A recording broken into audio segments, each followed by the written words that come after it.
Selamat datang kembali di podcast Suara Hijau, ruang diskusi kita tentang lingkungan, kebijakan publik dan semua hal yang hijau. Kecuali dompet kita nih yang tetap merah karena uang saku belum turun. Oke, hari ini kita bakal ngobrolin topik yang serius banget nih, tapi tetap nih dengan suasana yang santai. Temanya mengenai pembabatan hutan lindung di Riau melalui kacamata manajemen lingkungan. Oke, aku Armelita selaku moderator yang hari ini nggak sendirian karena sudah hadir teman-teman seperjuanganku. Halo teman-teman. Hai. Mungkin bisa diperkenalkan masing-masing. Halo semuanya, aku Yumna. Aku Vidya. Dan aku Dian. Oke, sebelum kita terlalu jauh bahas konflik, konspirasi, dan krisis tata kelola yang kayak ini cocok banget dijadiin series drama di Netflix, kita mulai dulu dari hal yang mendasar ya teman-teman.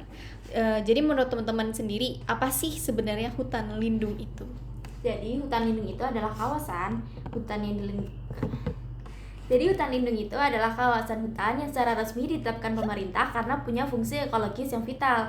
Dia seperti tameng ekosistem, fungsinya menjaga resapan air, mengurangi risiko longsor, menjaga kesuburan tanah, bahkan jadi rumah bagi flora dan fauna yang langka.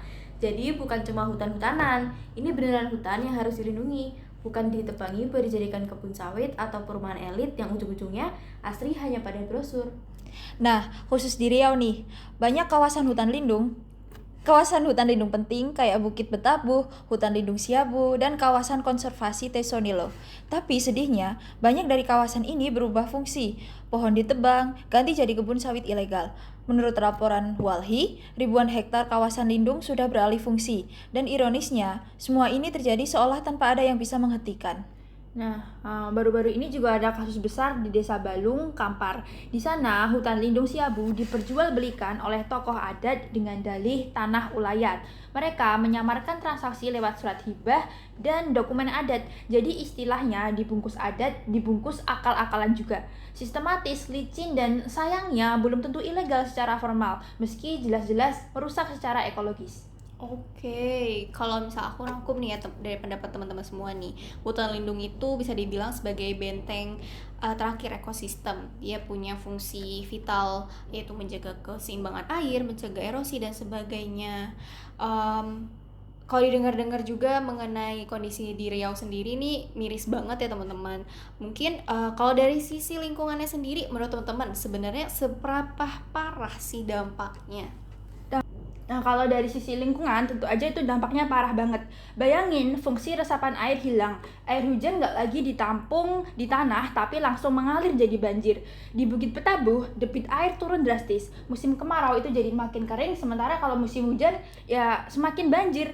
Alam tuh kayak, ya kita juga bingung dia maunya apa, karena kita yang bikin dia bingung duluan. Nah, dan jangan lupakan juga dampak sosialnya. Banyak masyarakat adat yang dulunya bisa panen madu, rotan, dan tanaman obat, sekarang kehilangan aksesnya. Ironisnya, mereka yang tinggal paling dekat justru jadi yang paling terdampak dan paling gak punya suara dalam pengambilan keputusan. Seolah-olah kami menjaga hutan berpuluh-puluh tahun tapi dituduh penyerobot tanah pas ada investor yang masuk. Nah, kabut asap juga langganan tahunan nih. Asap ini dari pembakaran lahan. Bukan cuma ganggu penglihatan, tapi juga pernapasan dan pendidikan. Coba bayangin, anak SD belajar sambil pakai masker tebal. Mereka belajar IPA sambil praktik langsung tentang polusi udara. Tragis, tapi gitu kenyataannya. Wow, dari segmen ini kita makin sadar ya bahwa kerusakan lingkungan itu punya efek dominonya yang panjang. Mulai dari banjir, kekeringan, sampai kehilangan sumber kehidupan masyarakat lokal. Seperti yang dimention oleh Vidya, kabut asap yang awalnya dianggap musiman ternyata adalah dampak dari sistem yang dibiarkan rusak terus-menerus. Dan yang bikin hati makin ngilu nih, masyarakat yang selama ini hidup berdampingan malah justru dijadiin korban utama. Mereka kehilangan akses, kehilangan hak, dan seringkali kehilangan suara. Mungkin sekarang kita masuk ke pertanyaan yang paling penting atau intinya, yaitu kenapa isu ini bisa sebesar ini dan kenapa anak-anak administrasi publik nih kayak harus ikut menyumbang suara gitu. Nah, isu ini penting tuh karena ini bukan sekedar soal pohon ditebang, ini soal tata kelola. Kita punya UU Kehutanan, UU PPLH, bahkan komitmen internasional soal iklim. Tapi implementasinya ya gitu deh. Nah, ada celah antara aturan di atas kertas dan apa yang terjadi di lapangan. Dan seringkali pengawasan itu lemah. Bahkan kalau ada pengawasan, data tentang kawasan lindung pun nggak mudah diakses. Masyarakat jadi nggak tahu mana yang boleh dan nggak boleh. Ini ibarat main monopoli, tapi peta propertinya kabur dan dadunya dikocok diam-diam sama pemain lain. Nah, jangan lupakan juga soal suara warga yang juga sering diabaikan. Padahal prinsip manajemen lingkungan itu sebenarnya sifatnya partisipatif.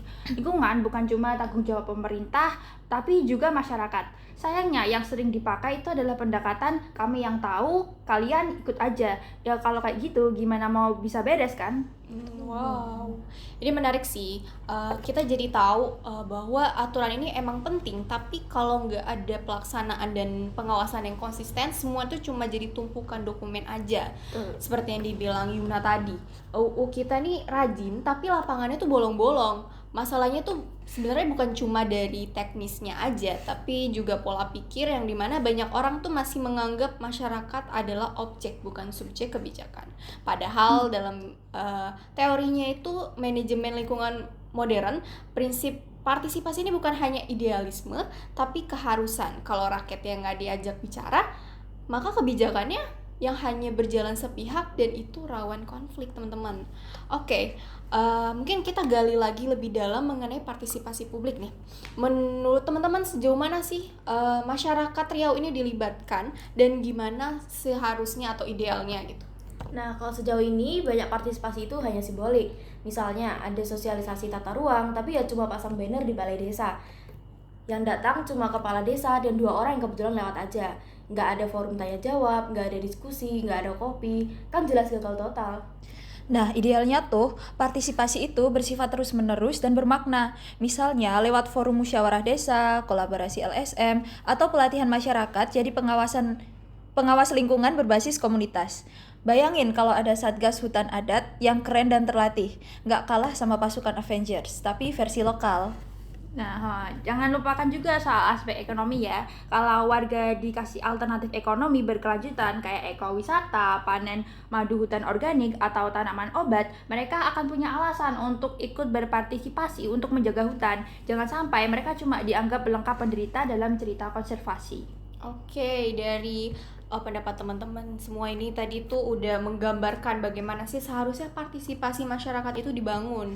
Aku setuju juga nih bahwa partisipasi ini sejatinya tuh bukan sekedar hadir di forum, datang dan ikut sosialisasi aja, tapi juga butuh ruang, waktu, dan paling penting itu butuh kepercayaan.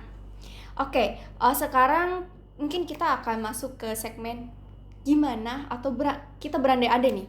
Kalau kalian misalnya jadi pembuat kebijakan, kalian bakal mulai dari mana buat mengatasi konflik hutan lindung di Riau ini? Oke, kalau aku mungkin bakal mulai dari peta partisipatif, biar jelas mana hutan lindung dan mana tanah ulayat. Kalau batasnya nggak jelas, nanti kan semua orang jadi ngaku-ngaku ya. Nah, ini tanah kakek saya, tapi ya mereka baru ingat setelah ada investor datang.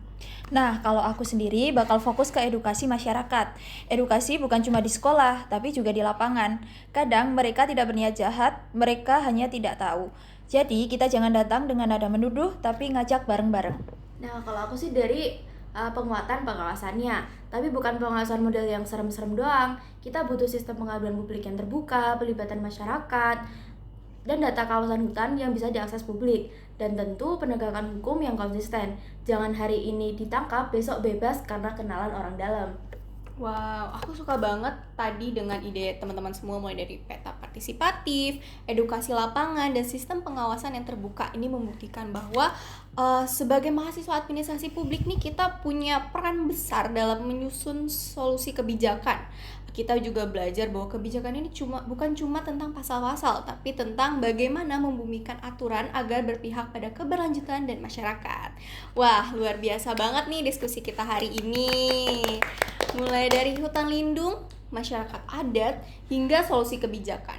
Kita belajar juga bahwa krisis lingkungannya bukan sekedar tebang pohon aja gitu, tapi juga soal ketidakadilan, tata kelola yang rapuh, dan suara-suara yang belum benar-benar didengar. Tuh. Oke. Terima kasih buat teman-teman semua yang ada di sini dan juga buat pendengar. Jangan lupa suara kita mungkin kecil tapi bisa menggema kalau kita bersatu. Sampai jumpa di episode selanjutnya. Jaga bumi mulai dari suara kita. Bye.